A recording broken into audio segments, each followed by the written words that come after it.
রাসূল সাল্লাল্লাহু আলাইহি ওয়াসাল্লাম বলছেন, 124 নম্বর হাদিস, সেই মুসলিম আসছে, ইউসবিহুর রাজুলু মুমিনান ওয়া ইউমসি কাফিরান আও ইউসবিহু কাফিরান ওয়া ইউমসি মুমিনান। একজন ব্যক্তি সকাল করে মুমিন হয়ে সন্ধ্যা হতে হতে কি হয়ে যায়? কাফের হয়ে যায়।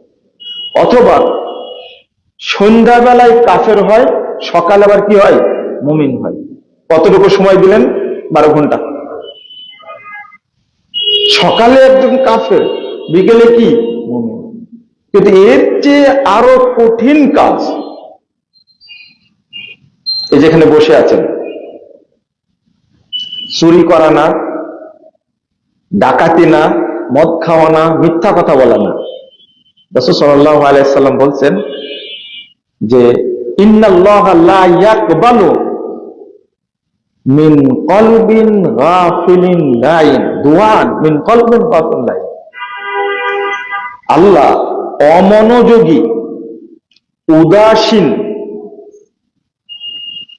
ব্যক্তির দোয়া কবুল করেন না। বুঝেন না মনে হয় কথাটা? অমনোযোগী, উদাসীন ব্যক্তির ইবাদত কবুল করেন না। পাপটা না, এটা মিথ্যা না, জেনা না, মদ খাওয়া না, হারাম খাওয়া না, শুধু কি? অমনোযোগী। এই হাদিসটা কোথায় রাখবেন আপনি? মানে যখনই আপনি অমনোযোগী হয়েছেন, তখনই আপনার কি নাই? ঈমান নাই। ঈমান নাই।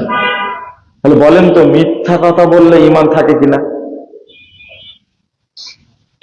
না, এটা তো সহিহ বুখারীর হাদিস, থাকে না? কেউ যদি হারাম খায়, কি থাকে না? ঈমান থাকে না।